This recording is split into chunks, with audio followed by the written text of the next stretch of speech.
Olá, o CNJ Entrevista Especial começa agora. E hoje nós retomamos uma conversa que começou na semana passada sobre um tema importante: os problemas e as soluções para o sistema carcerário brasileiro e para o chamado sistema socioeducativo. E hoje nós conversamos com novos convidados: os juízes Daniel Isler, do Tribunal de Justiça de São Paulo, Fátima Alves, do Tribunal do Pará, Luciano André Lozecan, do Tribunal de Justiça do Rio Grande do Sul, e Márcio Fraga, também do Rio Grande do Sul. Antes de começar a nossa conversa, eu convido a todos para vermos juntos um vídeo para que sirva de base, de elemento para a nossa discussão. Vamos ao vídeo. Esta é uma imagem que se vê de norte a sul do país, celas lotadas, gente empilhada. O levantamento mais recente mostra que o número de presos passou de 232 mil no ano de 2000 para 836 mil em 2019. Para abrigar todo mundo, seria preciso criar pelo menos 300 mil vagas.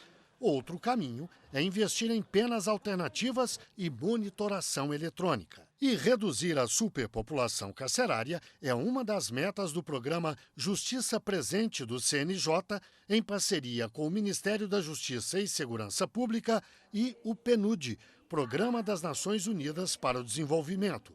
A superlotação se repete no caso dos adolescentes em conflito com a lei. Um levantamento do CNJ indica que 22 mil menores cumprem medidas socioeducativas em meio fechado nas 461 unidades de internação do país. Bem, agora é hora da nossa conversa e eu começo com uma pergunta para o doutor Lozecan. O senhor exerceu a coordenação do Departamento de Monitoramento e Fiscalização do Sistema Carcerário, órgão do CNJ. Na época em que o senhor exerceu esse cargo, quais foram os principais desafios, as principais questões com as quais o senhor lidou? O primeiro grande desafio foi reformatar e dar uma nova estampa para os mutirões carcerários. Nós tivemos, por parte do ministro Peluso, o pedido de continuidade dos mutirões que haviam iniciado na administração do ministro Gilmar. Reformatamos porque diminuímos o tempo de permanência nos estados, né? Antes o CNJ ficava 4, 5 meses, como que tentando resolver todos os problemas da execução penal no Estado. Isso não era, obviamente, possível. Então a gente restringiu, mas deu continuidade e teve um grande alcance a continuidade desses mutirões, né? De outro lado, na área específica da infância e juventude, se lançou um programa de início chamado Medida Justa, depois Justiça ao Jovem, e até foi o próprio ministro Peluso que sugeriu a modificação do nome, onde se fez um mapeamento de toda a questão da execução das medidas socioeducativas no Brasil, estado por estado. E houve duas publicações interessantíssimas e que até hoje são fonte de consulta para quem estuda a área, porque se verificou como eram essas questões atinentes à execução, especificamente em várias unidades da federação. Também lançamos vários programas, né, um projeto especificamente, que era um projeto de gestão cartorária, porque nós entendíamos que isso se chamou Projeto Eficiência, para melhoria das condições de trabalho dos servidores e implemento de novas rotinas cartorárias dentro das secretarias das unidades. Porque de nada adianta ter um juiz de ponta se o trabalho vai parar, por exemplo, na unidade onde se dá continuidade ao processo, né? Então se lançou esse processo. Também lançamos o Geopresídios, que foi uma ferramenta destinada a cumprir integralmente o que diz a Resolução 47 do CNJ, que determina que os juízes façam inspeções mensais, e essas inspeções passaram a ser lançadas nesse sistema e mês a mês são atualizadas e até hoje existe o sistema, além de outros programas que foram implementados. Tomásio, o senhor que viveu aquele período também participou de várias inspeções em presídios, em penitenciárias brasileiras e conheceu bem a realidade do período. Certamente conhece a de hoje também, porque é um juiz que lida, que continua na lida, no trabalho. Enfim, o senhor diria que a situação naquela época era mais difícil ou hoje nós temos mais desafios? Qual a avaliação que o senhor faz? Eu sou um otimista, então eu acredito que o sistema prisional e o sistema socioeducativo, embora hoje ainda seja como reconhecido pelo próprio STF um estado de inconstitucionalidades, né? ele melhorou muito, a meu juízo. E os exemplos são vários, né? A gente tem hoje, na seara da execução penal, por exemplo, um sistema de execução penal que É nacional. que é nacional. E isso é um ganho absurdo que nós hoje ainda não conseguimos dimensionar. Esse sistema, na verdade, para quem começou naquela época, digamos assim, Era um era um sonho, né? Nós fizemos mutirões nas 27 unidades da federação ao longo de 2 anos, e nesses mutirões nossa preocupação era não só apontar o dedo para os problemas, mas também encaminhar soluções. E começamos a notar que havia necessidade de melhorar o sistema, digamos, de trabalho interno dentro do judiciário, né? E nesse trabalho interno havia necessidade de matemática, de um conhecimento para fazer os cálculos de benefícios. E isso deu ensejo que nós criássemos a primeira calculadora, uma calculadora nacional. E o que é essa calculadora? Só para te dar uma ideia, em algumas unidades da federação, além do tempo despendido nessa tarefa, muitos cálculos de execução penal, 1/3 da pena, 1/6, metade, 2/5, 3/5, servidores não estavam habilitados ou não sabiam fazer esse cálculo. Às vezes, nem mesmo o magistrado da vara conseguia realizar esses falar fatos. o trabalho, né? O tempo para fazer isso fazer aí, um cálculo. né? Pegar o processo, na época, em meio físico ainda e calcular todos esses benefícios do apenado. Então, se criou essa calculadora justamente para facilitar. Lançando os dados básicos, a calculadora ela te dava, na época, né, e te dá até hoje, se precisar, né, todos os dados e todos os elementos necessários, né, para saber quando ele progride com 1/6, quando ele vai progredir com metade, se o crime é hediondo ou é comum, fazendo essa diferenciação, que por vezes são detalhes. A execução penal, ela trabalha com detalhes. O juiz tem de estar permanentemente aceso, atento, né, para saber o que ele está fazendo na execução, sob pena de errar. Então, esse trabalho com detalhes, a calculadora facilitou sobremaneira. Inclusive, e essa ferramenta agora, o seu já implantou no seu, já superado. Muito. Isso mostra que em 10 anos, que é uma perspectiva de tempo relativamente pequena, né, para a vida de uma nação, né, digamos, se progrediu muito. O sistema prisional poderia ser dividido, eu acho que pode ser dividido ainda hoje, em dois pontos, digamos, um dentro do judiciário e o outro fora, digamos, do espectro judiciário. Nós trabalhamos muito nesses 10 anos dentro do judiciário e avançamos bastante, creio eu. Ainda um pouco menos nessa área que, digamos, que envolve a sociedade, que envolve o executivo, mas mesmo assim há uma conscientização, uma mudança de uma mentalidade que há 10 anos atrás não se tinha, né? E isto é reflexo do trabalho contínuo do DMF. E eu acho que é aí que se deve render homenagem a todos aqueles que trabalharam ao longo desses 10 anos. Porque se hoje nós temos um sistema de execução eletrônico unificado, isso se deve a trabalhos que foram agregando, que foram somando, e há um envolvimento de todos os magistrados. Isso eu acho extremamente positivo de ser resgatado. E uma das pessoas que participaram desse processo é a doutora Fátima Alves, do Tribunal de Justiça do Pará, que exerceu a coordenação do departamento na gestão da ministra Carmen Lúcia no STF e no CNJ, não é isso? Isso.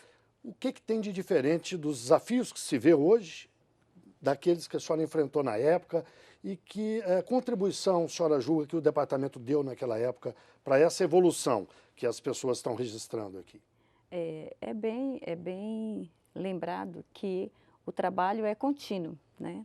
E na gestão da ministra, houve uma preocupação, um levantamento de qual era o principal problema que nós tínhamos. E aí resgatar a memória do que aconteceu antes, por exemplo, os mutirões carcerários. Os mutirões carcerários, eles iam para os estados com a intenção de sanear todos os processos das pessoas que estavam privadas de liberdade. Mas nós judiciário, dependíamos das informações que quem detinha era o Poder Executivo. Então, essa informação era cara e, ao mesmo tempo, ela não chegava com a certeza e a agilidade que nós precisávamos para promover o mutirão carcerário. Então, a ministra ela imprimiu esse olhar de tratar as informações que seriam necessárias para que o Poder Judiciário agisse com mais eficiência.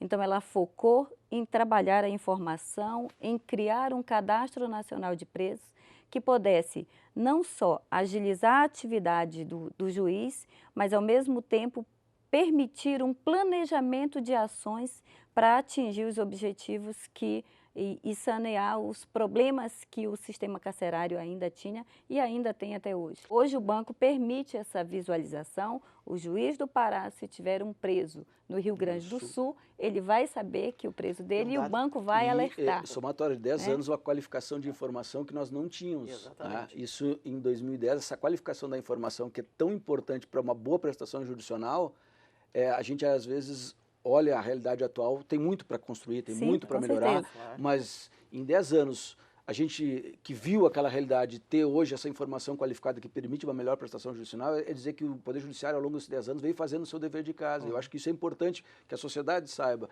que há um crescimento, que há uma melhoria. Mas eu queria retomar esse assunto daqui a pouquinho, no próximo bloco, porque neste bloco ainda eu gostaria de ouvir o doutor Daniel sobre a área em que ele mais atuou, que foi o sistema socioeducativo. Eu acho muito interessante essa conversa que a gente está tendo a possibilidade de ter aqui, e faço coro ao Márcio, né, em cumprimentar pela iniciativa aqui de celebrar esses 10 anos do DMF, porque realmente é importantíssimo que exista um departamento dentro do CNJ que foca toda a sua atenção na coleta dessas informações por todo o Brasil, né?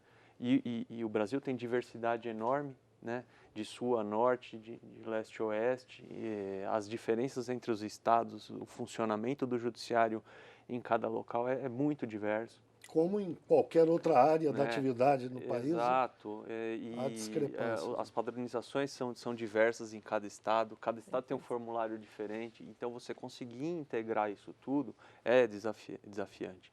E não é diferente, logicamente, na parte de infância e juventude, porque a gente tem que ter uma preocupação especial com as crianças e adolescentes, nós estamos falando de adolescentes, porque são pessoas até reconhecidas na legislação nossa como pessoas em desenvolvimento.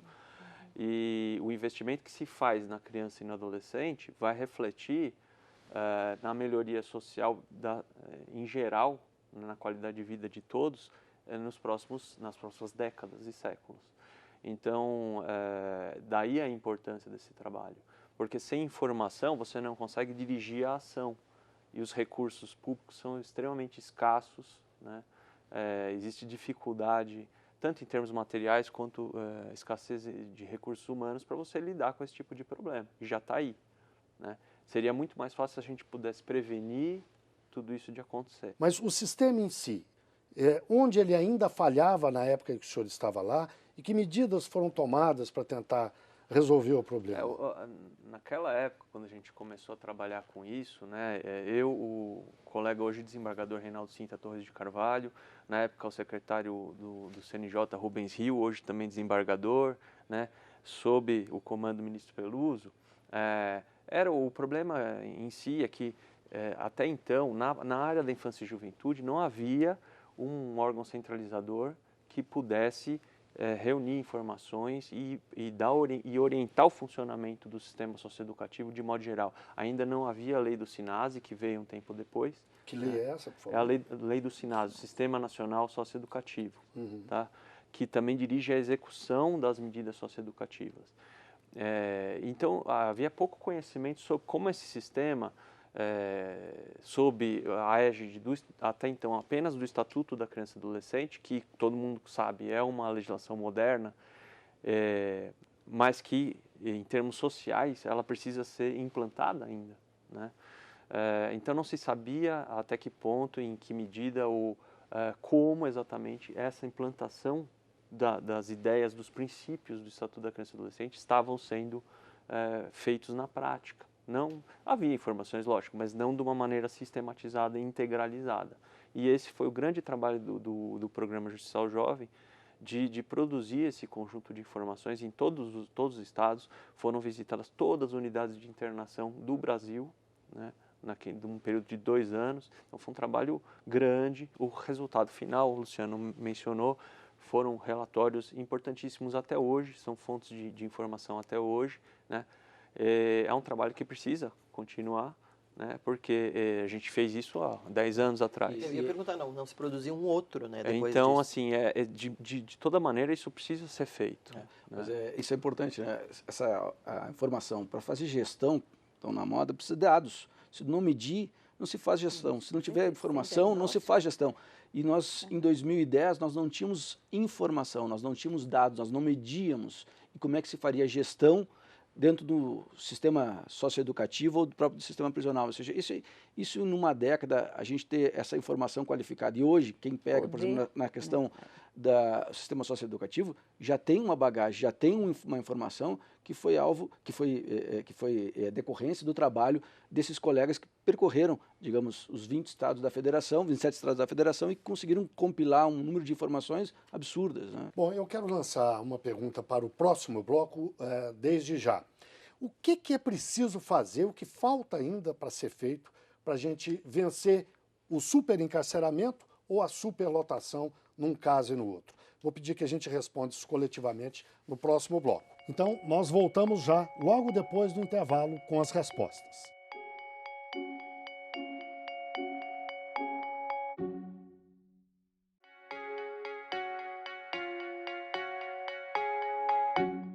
O CNJ Entrevista Especial está de volta e hoje nós conversamos sobre o sistema carcerário brasileiro e sobre o sistema socioeducativo que cuida de adolescentes e jovens em conflito com a lei.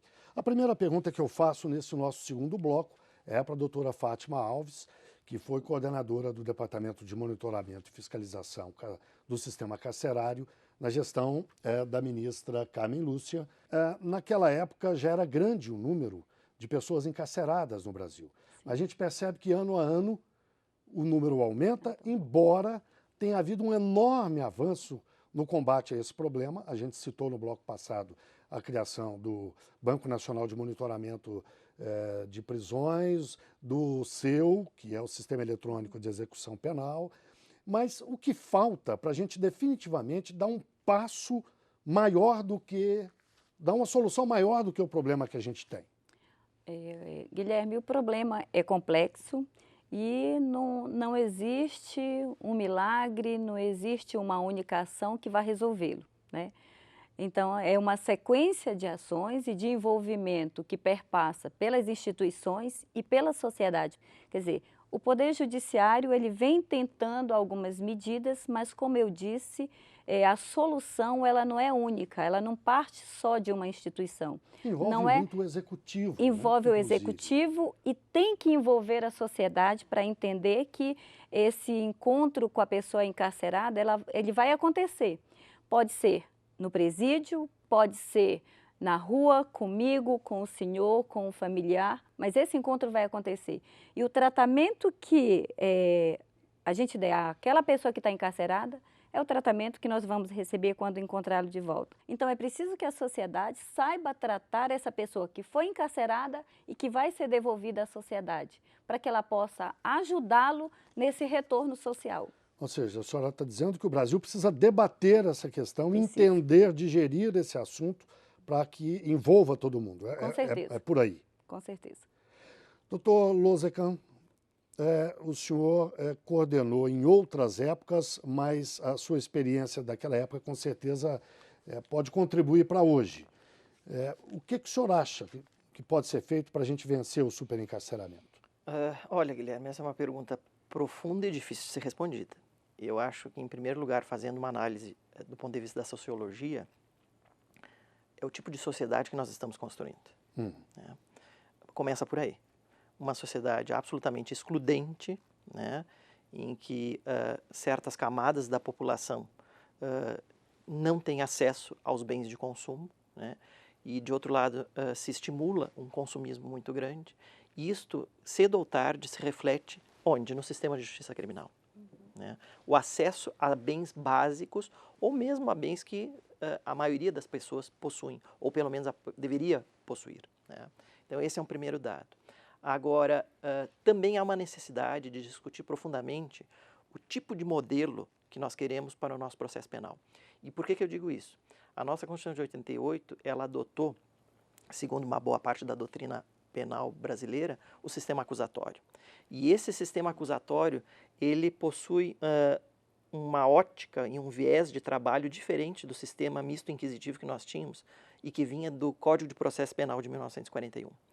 Até hoje, apesar de leis que foram editadas, sobretudo em 2008, modificando o Código de Processo Penal para melhorar esse processo e dando a ele uma faceta de um sistema acusatório, até hoje nós temos essa imbricação, essa clivagem entre um e outro que não é muito boa, né? Então não é apenas um problema de atuação do judiciário, mas também de necessidade de uma reforma grande no Código de Processo Penal para nós adotarmos de uma vez por todas o sistema acusatório. Também se diz, e é verdadeiro, que no Brasil, pelo menos fazendo um olhar para dentro do Poder Judiciário, sempre se diz, e eu acho que é verdadeiro isso aí, no Brasil se prende muito e se prende mal.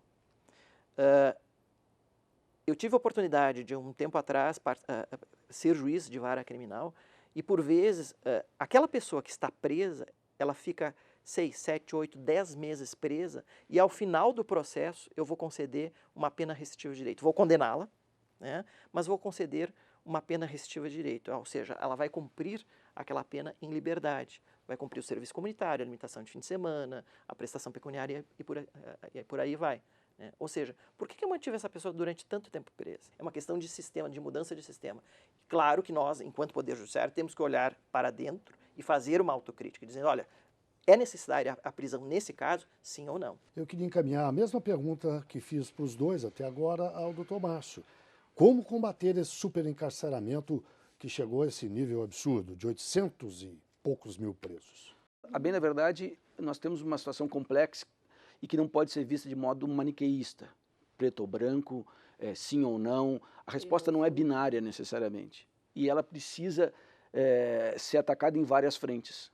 Seja no aspecto que o Luciano acabou de pontuar, que é a questão de necessidade de reforma da legislação, né, que impacta sobremaneira na questão do preso provisório, ou seja, na maneira como tu vai encarar o processo penal. Isso precisa ter um enfrentamento distinto. Seja, do outro lado, na questão de sensibilização da sociedade acerca das condições da prisão. Né? Eu acho que talvez esse seja um ponto que ainda precisa ser melhor trabalhado, digamos, por todos aqueles que labutam nessa área, que é conseguir mostrar para a sociedade que o sistema prisional está intimamente vinculado com o sistema de segurança pública. Né? Não se resolve um problema dissociado do outro. Nunca vai resolver o problema de segurança pública sem resolver os problemas do sistema prisional. E o sistema prisional e o sistema socioeducativo, sobretudo, são as bases para melhorar um problema que é nacional, que está na agenda nacional, que é o problema da segurança pública. Essa sensibilização que ela vem sendo construída, ela, a meu juízo, ainda precisa de um aprimoramento, que é isso entrar na vida das pessoas, né? Entrar na vida do cidadão comum, ele ter a compreensão de que tratar dignamente um preso não é necessariamente ser bonzinho. É que tratar dignamente um preso é cuidar da segurança pública também. Doutor Daniel, eu queria ouvir a avaliação do senhor. Preciso falar de educação, né?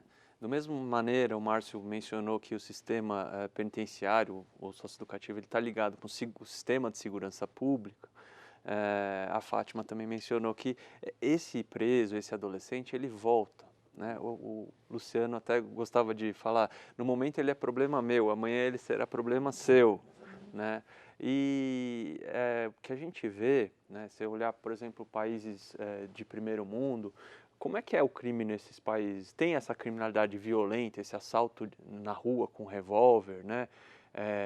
Esse tráfico de guerrilha, com os traficantes com fuzil? Não tem. Né? Por que a gente tem isso aqui? Né? A gente tem que parar para pensar o que é que causa o crime, né? O crime típico aqui no Brasil. E é uma série de fatores, mas você não pode deixar de considerar a falta de educação. Né? Uma das coisas que mais me impressionou quando comecei a trabalhar como juiz de infância e juventude era chamar o adolescente que tinha praticado um ato infracional qualquer. Na época o processo ainda era de papel, hoje já é todo eletrônico. Assina, por favor. Né? E ele não assina. O senhor Tinha tá que dizendo, trazer, tá falando de educação tinha formal, que trazer de escola, a tinta, banco de escola. tinha que trazer a tinta para o rapaz colocar o dedo e fazer, às vezes toda a família, né? Isso deve acontecer muito, inclusive no sistema penitenciário também, que o sujeito ele não sabe escrever, é hiper complexo, né? É uma série enorme de fatores e por isso que é necessário que todos nós tenhamos uma preocupação grande com isso. Eu ouvi, Guilherme, você falar sobre a questão de ausência de recursos. E como o Lozecan falou, a questão ela é bem complexa, porque houve um descontingenciamento e houve a liberação de recursos para o sistema penitenciário. Cada estado, e eu acompanhei, cada estado recebeu, em média, 44 milhões para a criação de novas vagas ou reforma daquelas vagas que já existiam. E aí nós fizemos um relatório, fizemos uma checagem do quantitativo de recurso utilizado, do quantitativo de novas vagas criadas, e nós obtivemos o resultado que dos recursos que foram liberados até o final da gestão da ministra Carmen Lúcia, apenas 2% foi efetivamente utilizado na criação de novas vagas ou no melhoramento. Então, assim, existe muita crítica à prisão, mas eu penso que essas críticas elas são mais pertinentes com o desvirtuamento da prisão do que efetivamente com o modelo prisional. Porque no cárcere, e aí o Daniel está falando de educação, nós tivemos um último, vamos falar de censo, né, que o DEPEN publicou, menos de 10%, 9% e outros 6% da população carcerária afeta alguma atividade educacional. Se nós acreditamos que parte da população carcerária veio em razão da ausência de serviços públicos adequados, qual é o tratamento que o Estado está dando para essas pessoas? Qual é a oportunidade para o Estado aproveitar para possibilitar a educação para esse sujeito? Mas não, né? Então, assim, o sistema carcerário, a superlotação só vai melhorar quando todos esses sistemas realmente funcionarem. Quando o sistema educacional no cárcere, quando o sistema de saúde, quando a questão da empregabilidade, quando isso realmente funcionar de forma articulada, aí nós teremos, sim, uma efetividade da prisão e um resultado qualitativo. Bem, o CNJ Entrevista Especial de hoje chega ao fim e eu quero agradecer mais uma vez a presença aqui ao meu lado do doutor Daniel Wissler, do Tribunal de Justiça de São Paulo, da doutora Fátima Alves, do Tribunal do Pará, do doutor Luciano André Lozecan, do Tribunal de Justiça do Rio Grande do Sul, e também o doutor Márcio Fraga, também do Rio Grande do Sul. Na semana que vem a gente volta com outra edição inédita na quarta-feira, às 8h30 da noite. E não se esqueça, o programa tem reprises na quinta-feira, às 7h15 da manhã, na sexta, às 7 da manhã, no sábado, às 5h15 da tarde e na terça-feira, às 7h30 da manhã. Muito obrigado pela audiência e até o próximo CNJ Entrevista.